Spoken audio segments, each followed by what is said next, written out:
Já de volta com o boletim de ocorrência desta sexta-feira, ao vivo aqui pela TV A Crítica Belém. Obrigado pelo carinho da tua audiência. Nós estamos ao vivo pelo canal 9.1 para a nossa capital e região metropolitana. Castanhal e região nos acompanham pelo canal 36.1 e em Santarém pelo canal 10.1. Lógico, pela internet de qualquer lugar do mundo, programa em transmissão simultânea através do canal da TV Castanhal no YouTube. Olha, como eu prometi a semana inteira para vocês, nós vamos receber a partir de agora aqui no BO o nosso ufólogo Edson Boaventura, um dos maiores expoentes, um dos maiores nomes da ufologia brasileira e mundial, um cara que conhece tudo de ufologia e que sabe muito a respeito da famosa Operação Prato. Alô Edson, boa tarde, obrigado por disponibilizar um pouco do teu tempo para estar conosco nessa tarde, horário do almoço, né, com a gente aqui no Boletim de Ocorrência na TV A Crítica Belém. Como eu dizia, você conhece muito de Operação Prato, sabe muito do caso Varginha e de tantos outros casos da ufologia mundial. E de Operação Prato sabe até mais do que muitos paraenses, viu, Edson? Tem muita gente que não sabe aqui no Pará ainda o que foi a Operação Prato lá na década de 1970. Antes da gente começar a nossa conversa, nós produzimos um VT falando um pouco, contando um pouco dessa história, porque muita gente aqui no Pará conhece por chupa-chupa. Operação Prato, não. Você fala Operação Prato, a pessoa fica sem saber exatamente o que é. Mas falou em chupa-chupa, quase todo mundo conhece. Eu vou trazer esse VT agora para você que está nos acompanhando e na volta a gente vai conversar com o Edson. Aproveita, se você tem alguma dúvida, algum questionamento a respeito da Operação Prato e de outros casos ufológicos, manda pra gente através do nosso WhatsApp, vai aparecer aqui embaixo, 998391472. Daqui a pouco você coloca na tela aí, viu, ô Miguel? Tá aí, pronto. Anota o nosso WhatsApp e manda a tua pergunta. Deixa eu rodar agora o VT e já a gente volta com o Edson. Em 1977, a pequena ilha de Colares, no nordeste do Pará, vivia dias de medo. Relatos de luzes que surgiam do céu, faziam manobras e atingiam moradores com feixes de energia, levaram a população ao pânico. Muitos dormiam amontoados ou fugiam para Belém. Diziam que as luzes pareciam sugar o sangue. O fenômeno ficou conhecido como chupa-chupa. Com os relatos se multiplicando, a Força Aérea Brasileira criou a Operação Prato, oficialmente iniciada em outubro de 1977. Um documento confidencial da Aeronáutica, com timbre da primeira Zona Aérea, cita missão, investigação de fenômenos aéreos não identificados, com efeitos físicos nos moradores locais. Durante cerca de 3 meses, uma equipe liderada pelo então capitão Irangê Holanda produziu mais de 500 fotos e 16 horas de filmagens em Super 8 e Super 16, registrando objetos que se moviam em alta velocidade e pareciam perseguir pessoas. Os militares montaram bases de observação nas copas das árvores, usaram instrumentos fotográficos e binóculos de longo alcance. À noite ficavam de prontidão. Os relatos indicavam que as luzes eram mais frequentes após o pôr do sol. Um relatório médico da época descreve lesões com características térmicas, 2 orifícios equidistantes e queda súbita de hemoglobina. Pelo menos 35 pessoas procuraram atendimento com sintomas como fraqueza, dores de cabeça, tontura e marcas na pele. Parte dos registros da Operação Prato foi liberada oficialmente pelo Arquivo Nacional nos anos 2000. Os documentos revelam mapas da ilha, desenhos de OVNIs e relatos detalhados de cada noite de investigação. O comandante da operação, Irangê Holanda, concedeu entrevista nos anos 90, dizendo que não havia dúvidas de que os fenômenos eram reais. Meses depois, ele foi encontrado morto em casa. O caso, até hoje, levanta questionamentos. Hoje, quase 50 anos depois, o mistério continua sem explicação oficial. Mas quem viveu aqueles dias em Colares não esquece.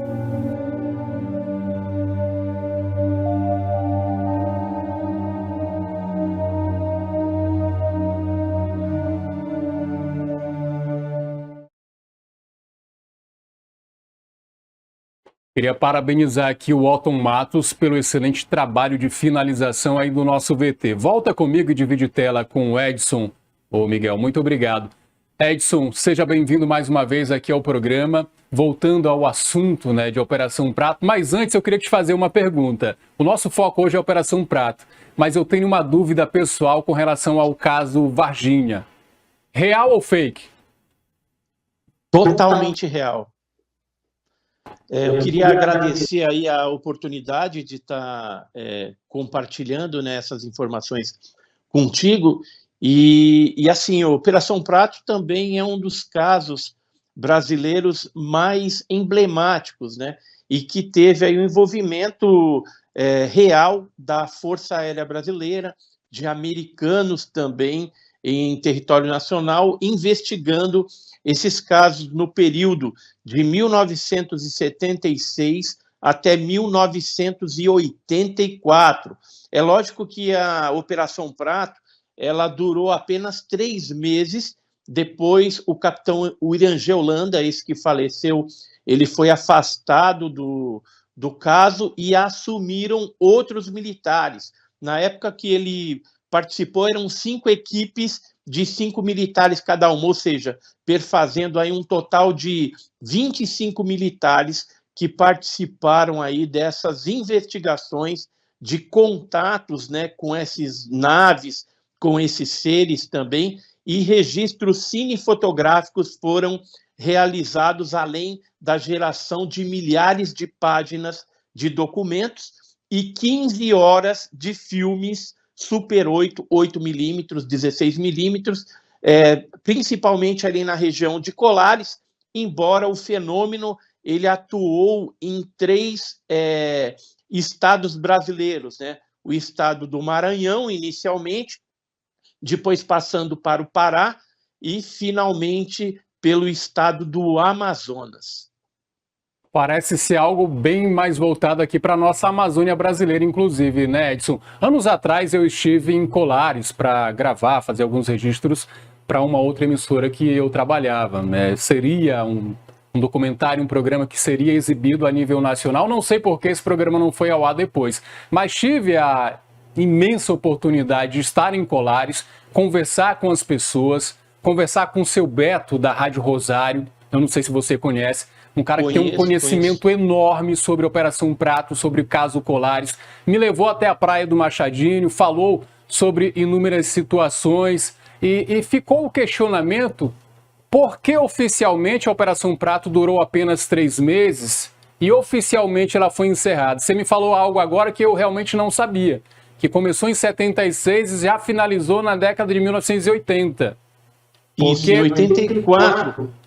Nós temos, inclusive, um relatório do primeiro Comando Aéreo de 82, que cita aqui mais informações, né, a respeito do caso, inclusive com envolvimento americano. Ele chega a comentar aqui, ó, no porto de Manacapuru, que é no Amazonas, citado acima, em companhia de 3 civis e um agente militar norte-americano, entre parênteses, John, observamos em 2 momentos o que segue. Ele conta aqui de um objeto triangular, de uns objetos luminosos que apareceram, dá a descrição aqui nesse documento oficial que não foi liberado no Arquivo Nacional. Friso que alguns documentos foram liberados de classificação mais rasa lá no Arquivo Nacional pelos anos 2000 e pouco ali. Agora, muita coisa da Operação Prato não foi liberada, por ser classificada como secreta ou ultra-secreta. Muitos desses materiais atualmente estão nos Estados Unidos, principalmente aí os vídeos, né, que passaram na mão, inclusive, de um físico que trabalhou na AATP. Esse físico aqui é o Ray Puthoff, né? Esse físico, ele teve acesso a esse material daqui do Pará, na década de 2000 e pouco, né? Passou esse material na mão dele quando eles estavam trabalhando, fazendo um trabalho sobre OVNIs para o Pentágono. Eu não sei se você sabe, mas a Operação Prato, o primeiro livro que tratou assim de forma séria o assunto foi o livro do Daniel Rebisso, que é esse aqui, Vampiros Extraterrestres na Amazônia. Tem, inclusive, dentro do livro, alguns frames, né, de vídeos que foram feitos naquela época. E, recentemente, a gente teve um livro americano citando esse caso, que é o livro do Luiz Elizondo. Eu recebi ele essa semana. É o livro eminente. Ele tem um capítulo, que é o capítulo 2, dedicado ao caso Colares, né? Embora a gente sabe que a Operação Prato ela foi muito mais extensa, né? Não atuou apenas só em Colares, mas a gente teve alguns casos agressivos também na Ilha do Mosqueiro, né? Jornais da época noticiaram, inclusive, uma moça chamada Silva Mara, que acabou perdendo nenê, ela e o marido foram atacados, uma cadelinha chamada Vitória foi silenciada por uma pistola, né, luminosa que um desses tripulantes dos OVNIs emitiram. Nas noites de vigia também, o pavor ele era muito grande naquela época, e além das luzes, né, das pessoas que eram atacadas, a Força Aérea Brasileira também investigou casos de pousos que ocorreram na Fazenda Jeju, né? Então tem fotos aí, tem documentação a respeito desses fatos que ocorriam bastante naquela época e causaram praticamente aí o terror, né, nesses 3 estados brasileiros.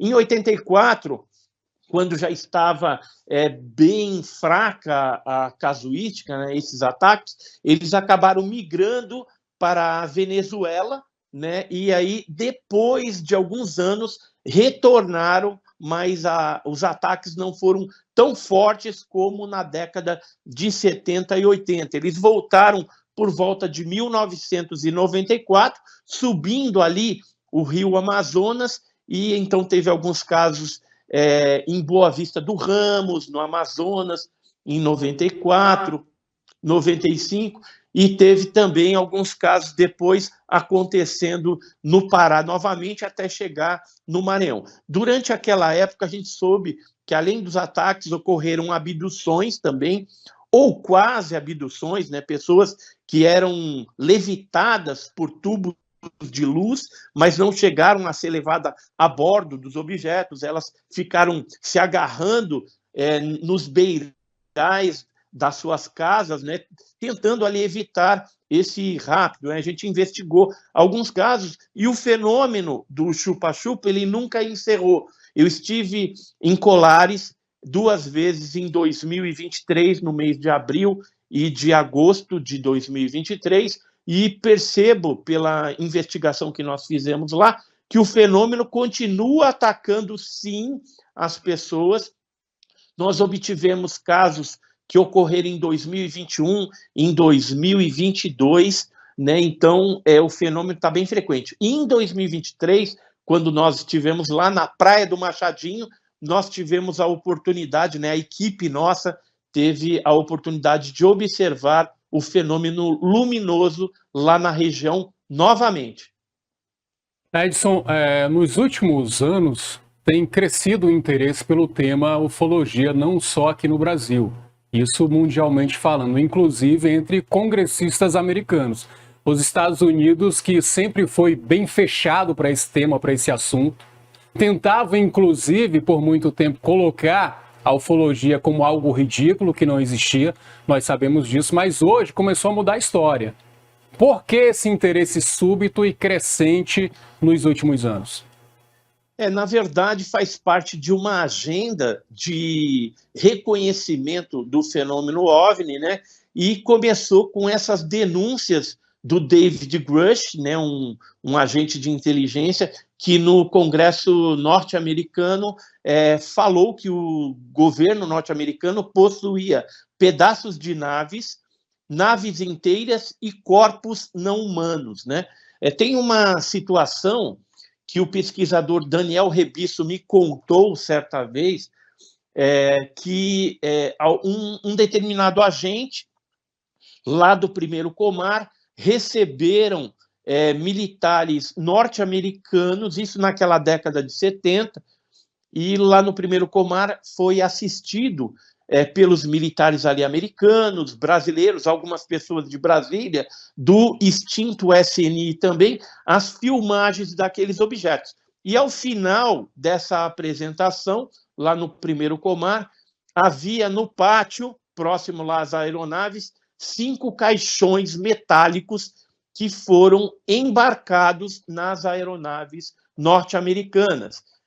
Esse agente ele falou que não sabia qual o conteúdo que tinha ali, mas a gente imagina, né, conjectura que poderia ter, por exemplo, corpos de pessoas que foram afetadas naquela época por este fenômeno e que estavam sendo levadas pelos americanos para talvez fazerem lá algum tipo de análise mais acurada, né? Porque a gente sabe que muitas pessoas foram afetadas, algumas chegaram até a morrer, né? Você mesmo teve lá em Colares, tem a instituição ali sanitária de Colares, né? Onde na época ela funcionava ali aos cuidados das Zelaide Cecim Carvalho, que era uma médica, né, que foi inclusive entrevistada lá pelos militares na época, e ela disse que chegou a atender só em Colares 22 pessoas atacadas, fora outros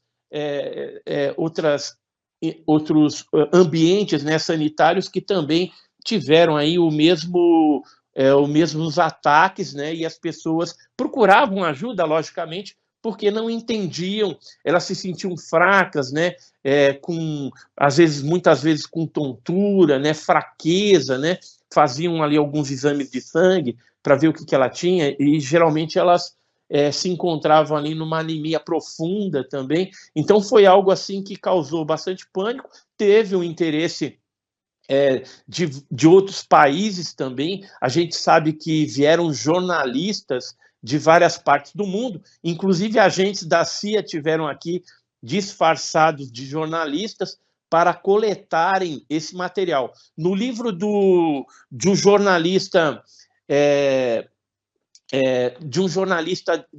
do Pará, aí, o Carlos, ele chegou a fazer um certo capítulo no livro dele, onde ele fala, né, que o diretor ali, né, o diretor de redação do jornal Diário do Estado do Pará, ele teria vendido, né, para um jornalista, por um preço até alto, algumas fotografias, pelo menos centenas ali de fotografias, que foram obtidas na região ali do Mosqueiro, né?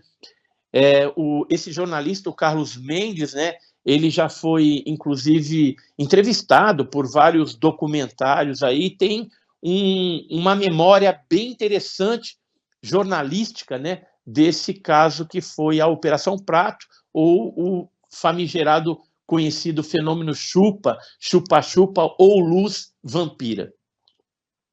O assunto é muito extenso, se a gente for continuar, a gente vai levar a tarde inteira aqui conversando com o Edson. Eu queria só que você reforçasse um pouco a respeito da questão ufológica no Brasil. Como que estão hoje a questão? Nós ainda temos avistamentos? O que acontece hoje na ufologia nacional? Olha, de 2020 para cá, houve um aumento significativo nas aparições, nas filmagens, fotografias e interações com as pessoas desses objetos. É lógico que tem que dar um desconto, porque existe hoje, né, na internet a inteligência artificial, né, então pode ser feito aí fakes, né, a respeito desse assunto, vídeos fraudulentos, tal. Então tem que tomar bastante cuidado. Os ufólogos utilizam aí programas forenses para fazer análise desse material todo, mas é visível que houve um aumento significativo dessas aparições. Tanto é que, se a gente procurar no Arquivo Nacional, o ano de 2023, 2024, existem dezenas de relatórios produzidos principalmente por pilotos né, comerciais, né, tem também relatório de pilotos militares que tiveram avistamentos desses objetos voadores não identificados. E agora a gente tem intensificado no mundo todo o aparecimento de esferas metálicas, né? Então, está se falando aí da esfera de Buga, lá na Colômbia, que apareceu agora em 2025, em março, e também outras esferas que já estão aparecendo na Inglaterra, na China, na França, no Brasil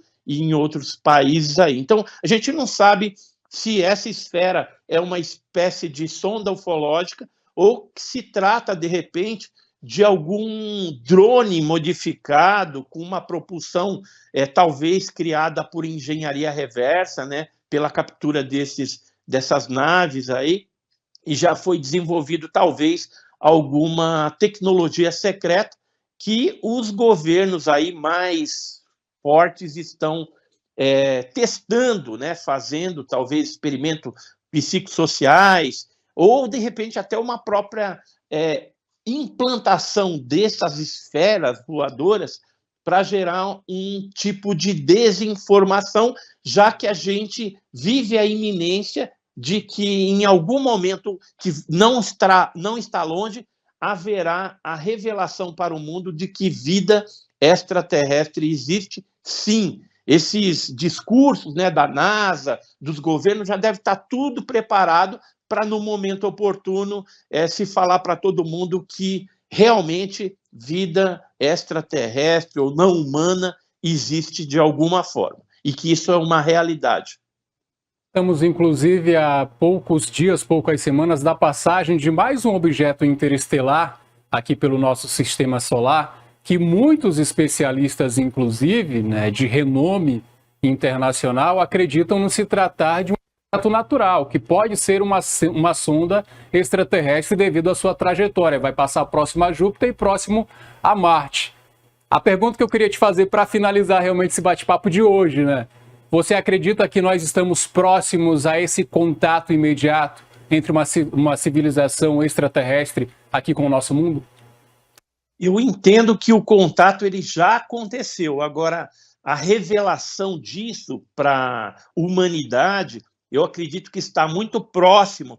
E, inclusive, como o presidente Trump ele prometeu durante a campanha que liberaria algumas coisas de OVNIs, eu acredito que até o final deste ano de 2025, nós teremos aí novidades a respeito desse assunto, né?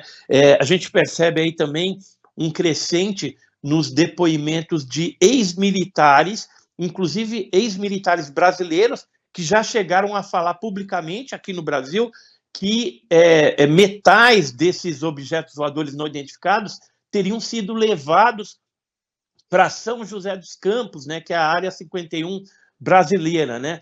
E então, assim, pouco a pouco está tendo uma abertura e a imprensa tem feito um papel excelente de divulgar de forma mais responsável esse assunto e preparando aí a população para esse segundo momento, né, onde nós passaremos de seres terrestres para seres cósmicos. Certo. Edson, para quem tem interesse pelo assunto ufologia, como que faz para te seguir, te acompanhar nas redes sociais?